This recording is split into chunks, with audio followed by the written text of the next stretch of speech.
Well, while the oven mate hopefully works its magic on the firebox and the base, the boiler is hopefully succumbing to the vinegar in this tub here. So that will be left in overnight. This will probably be left on for about an hour or so, and then we'll come back and see whether it's had any effect on the paint. But fingers crossed, this stuff generally works wonders. So oven mate, it's been on for about an hour, so we'll give it a little bit of a. Oh yes, yeah.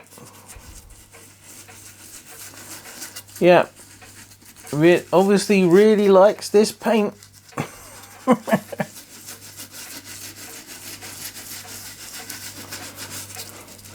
Right, let's turn the oh, there we go. Let's see how this is see how the firebox is doing. Oh yeah, it's having an effect on that too. Excellent. As I've said many times before, fireboxes are often tough because over the years, whatever paint is on there gets baked on by obviously the effects of the whatever burner's in there. Yeah, so I'll do the rest of this off camera because it's very, very mucky, and I'll show you what the results are once we've washed it all off. Well, I did pretty well. Got most of the paint off of the base. I'm quite pleased about that. I was really impressed. I wasn't expecting it really to do much with the firebox, but yeah, it's done a pretty good job. It's also done a pretty good job on the inside too, which is even better. Obviously, I'll clean the rest of that up with the wire wheel, but I've still got to do the underside. The underside of the base is painted this sort of grey colour, and I'll do that with the oven mate, and I'll also give the chimney a go because obviously that's that's a lovely nice bit of brass, but they painted it black for some unknown reason. So yeah, we'll give that a clean up with the oven mate as well, and I might give the top side another little go because that a second coat may well finish it off. But no, good results so far. Good results, and yeah, I'll say I'll get on and do the final cleaning on that and get those ready for repainting. Obviously we'll use high temperature engine paint on the firebox, and I'll etch prime the base and then find an appropriate colour to see if I can find something that matches what was on there originally, and yeah, then that'll be done and we can move on to cleaning up the rest of it.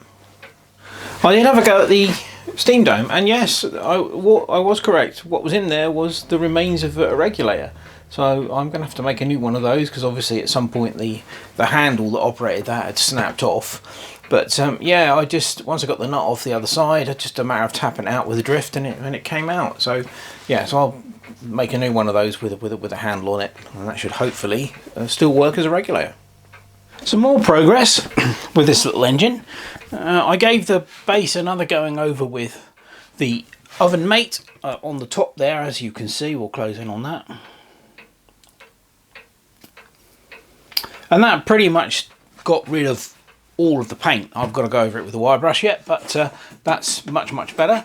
This side, however, no, very strange. It wouldn't touch this grey paint. It didn't have any effect on it at all. However, it scrapes off very easily, so I'm going to go over that and get as much off as I can by just scraping it using a scalpel. It comes off, flakes off, and then again we'll do wire wheel work on the bottom as well, and that will be ready for etch priming. The firebox has come up nicely. I've done the outside, as you can see, on the wire wheel, and that's all nice. Still got to do the inside, but there's plenty of room so I can get in there with a reasonable size wire wheel and clean up all the inside, and that one also will be ready for etch prime. The oven mate did a great job on the chimney. Took most of the black paint off, and I finished it off. Probably took me about 10 minutes on the wire wheel to get it looking like that. However, there was a problem with the chimney. I don't know whether you noticed this in the earlier videos, but just around here there was a rather nasty crease in it. Okay, now it's much better than it was because I basically got a piece of brass bar, which was it's actually, this particular bit is a bit of a loose fit in there, and then heated it up, tapped that down, and that's helped to bring out part of the crease. But what I've decided to do is I've machined up a piece of steel, which is a really good fit in there. And I'm going to heat it up again and tap that down. Now, there is a hole in the other end, so I can tap it out should it get stuck. But hopefully that will bring this crease out. I mean, it won't be perfect, but it'll be a hell of a lot better than it was and even than it is at the moment. So, yeah, so that's going to be the next job. And the boiler has been soaked in vinegar now overnight. So I will get the brass wire brush out and give it a good old scrub. And then we'll hoik that out of there and you can have a look at it and we'll see how good the vinegar has done its job. So this is the setup. I've got the retort stand holding this, so this stops it from falling over basically. And I've got the slug in place. I'm going to heat up the area around where the crease is and then basically using a punch and a hammer tap that down. I know how far I've got to go, put a mark on the punch, and hopefully that should improve that crease no end.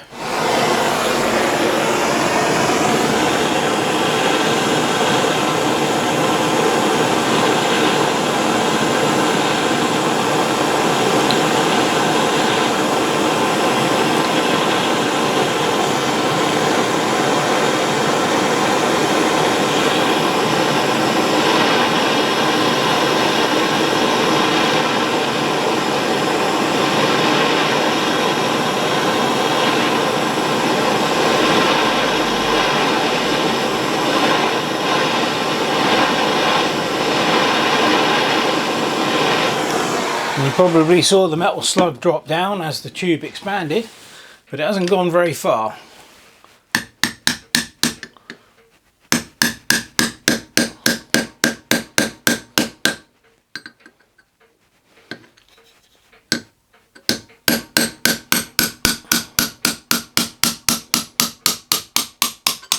Right, look at that, lovely. I don't know how well you can see that, let's close in on it, but that's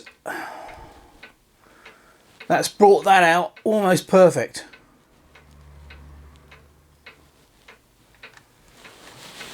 Yeah, superb. There was a little tear in the chimney, it's just there, but you know the crease has gone completely. So yeah, well, we'll see if we can get the slug out now, and we'll be good to go. Just needs polishing up again, obviously, but no result. Time for the second mucky part of the operation. Right, so I'm going to give it a good scrub. This is just a cheapo brass wire brush. We'll give it a good scrub with that first.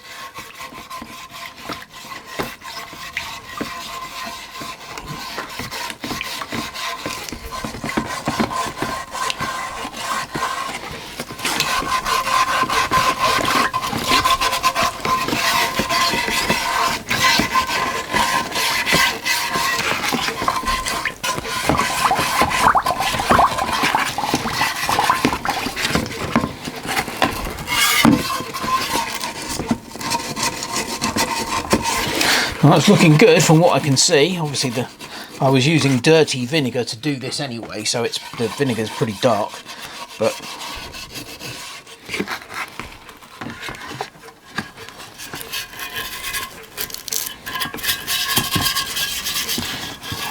I haven't done that side yet.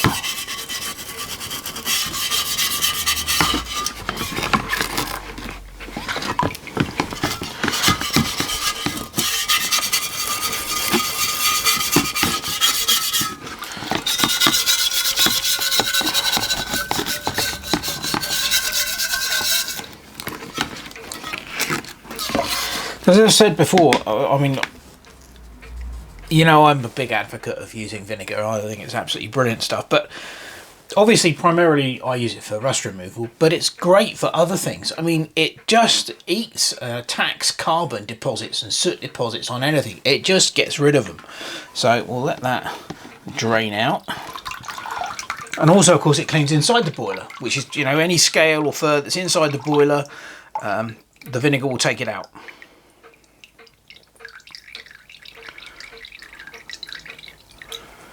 Now you saw this when I put it in there, and all this underside completely and utterly covered in carbon deposit.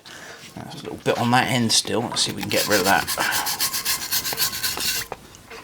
Yeah, it just needed brushing off.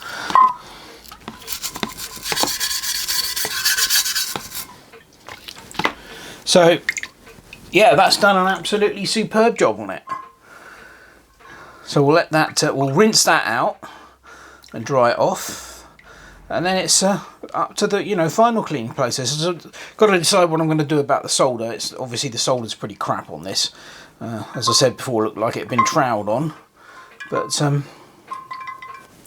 yeah, very nice.